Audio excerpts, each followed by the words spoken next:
It's Lent. It's my first Lent of me actually thinking about it. And I talked to I'm doing Lent and or Great Lent, and what most people do on Great Lent, 40 days full vegan, right? Now that's too hard for me, and it's my first one. So I was told to just do fasting, right? I'm doing it. I'm fasting for Lent. So from now until Easter, every Wednesday and Friday, I'm full vegan. No animal products, no meat, no milk, no cream, no nothing, no eggs, and nothing cooked in oil. So nothing deep fried. And when I cook it in water. Dude, I've been having so many lentils. I'm saving so much money on food. And you know what's wild? I feel great, right? I think I would struggle if I had to do the whole 40 days.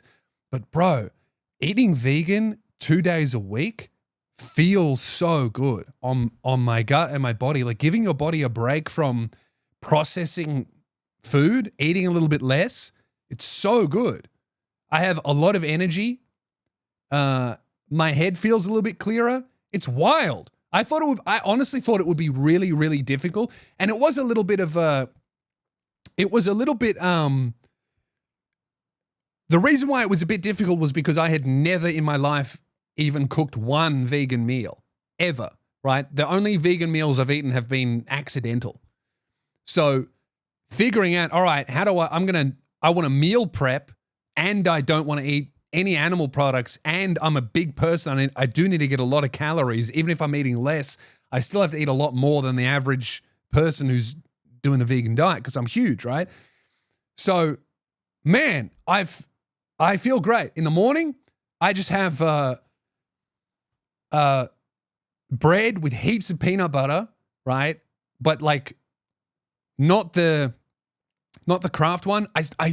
Dude, go right now to the supermarket and get peanut butter that is 100% peanuts. Don't get the fucking manufactured shit with like oil, full of oil and weird chemicals, right? That's what I used to have. And that stuff tastes nice. But get like, you can get I get a glass jar of just crushed peanuts. And that's it, with a little bit of salt in it. And that's all the ingredients. And it's so nice. It's a little bit like you got to mix it up. The oil and the peanuts kind of separate a little bit, but you mix it up and you spread it, and it's so much nicer and way better for you because it's just peanuts. It's awesome, right? So I just in the morning for breakfast, I just make myself 2 sandwiches with heaps of peanut butter. I put a full banana in there and put honey over it because honey's allowed, and that's my breakfast. 2 sandwiches, and that's like. Because I use a lot of peanut butter, that's like 800, 900 calories right there in my breakfast. And I'll have that like later in the day. So I don't eat breakfast, I kind of have lunch. I've been having a black coffee, which I'm not a fan of, but I thought that having oat milk instead of regular milk kind of defeats the purpose of fasting. I want to have like less indulgences and stuff. And then for lunch, I've just found this lentil, I wouldn't call it soup.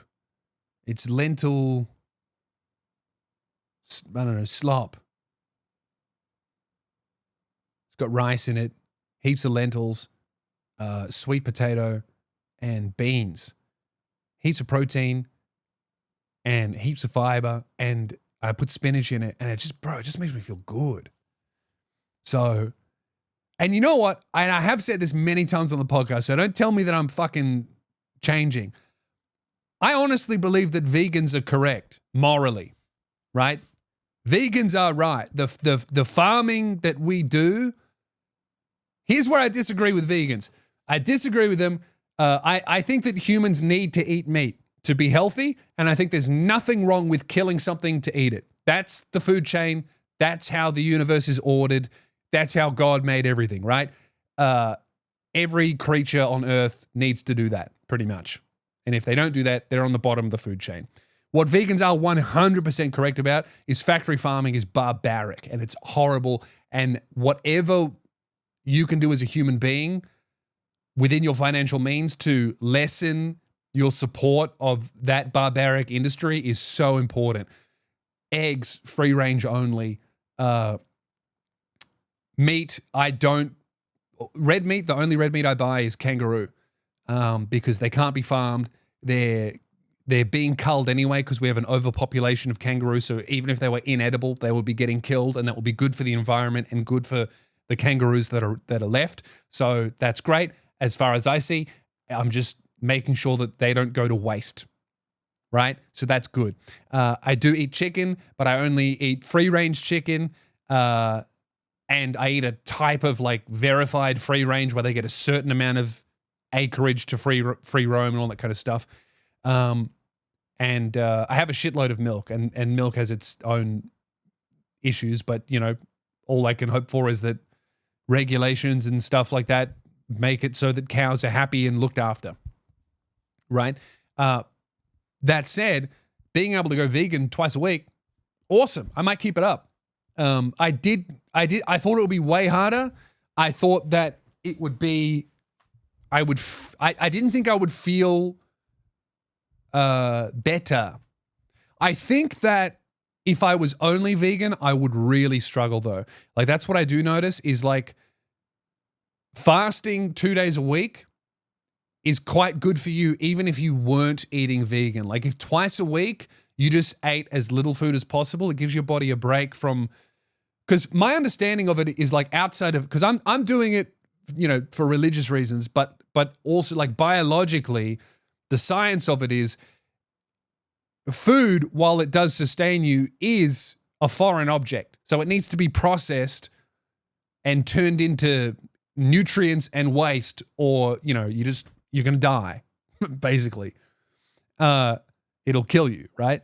And that takes a huge toll on your body. It uses up heaps and heaps of energy. And when you give your body a break from food, from processing food, your body then uses its energy to fix other things that need doing.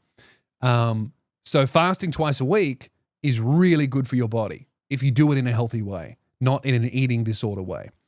So yeah, I don't know. I'm kind of surprised. Makes me feel very clear-headed, but I think that if I did that every day of the week, I reckon I'd really struggle, because it is like, it's one thing to eat less food and less calories as a really big person twice a week. That's almost a nice little holiday from processing the huge amount of food I need to eat for your body. That gives your body a little break. So that feels good.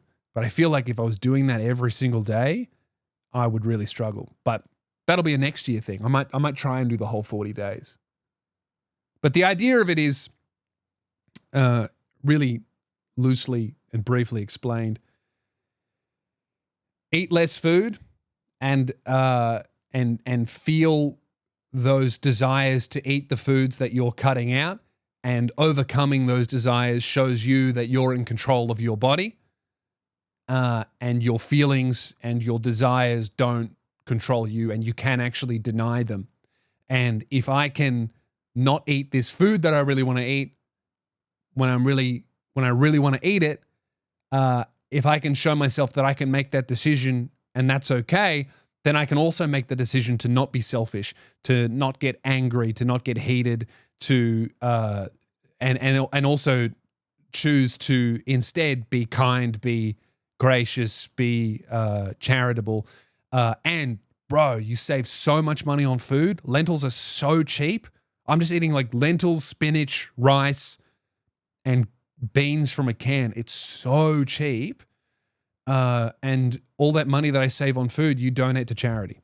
So that's like that's the spiritual practice. It's feeling a little bit of like bright sadness and feeling a little bit of suffering intentionally to show your body and your soul that you can actually bear that, and you can make choices that are more difficult but make you a more righteous and charitable and good person and kinder to others. But yeah, I mean, it's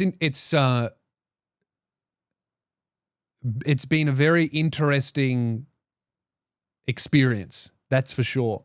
And it has been difficult, but not as difficult as I thought it would be.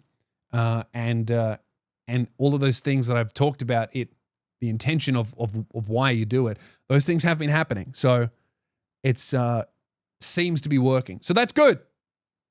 And it's been good to do this when I have been struggling and going through this thing, because it's like it's given me something else to focus on and to bring my mind. And it's almost like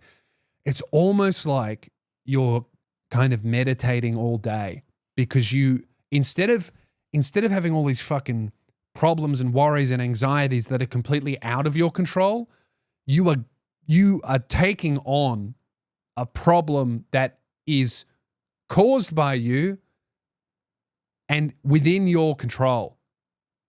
And that problem is just like, okay, I'm not allowed to eat these food products.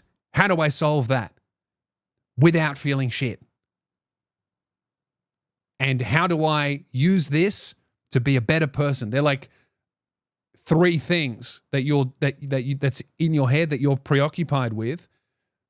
And all of a sudden, I don't have fucking time for all these other, I'm worried about money, and I'm worried about my career, and I'm worried about this and that, and I'm feeling stressed about this thing that's happened to my family and all this kind of stuff. It's like, all I got to worry about is like I'm not allowed to have milk in my coffee this morning.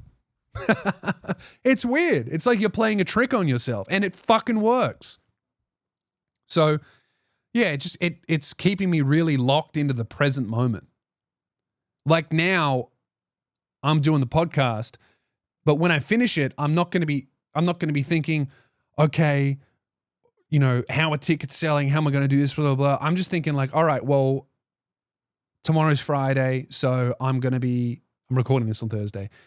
I've only got breakfast sorted, so I need to make sure I cook at this time so I can do this because I'm out of vegan stuff, right? It's good. But it is a challenge. But the benefits that I'm reaping from it are really interesting. So, yeah, shout out to my fellow fasters out there.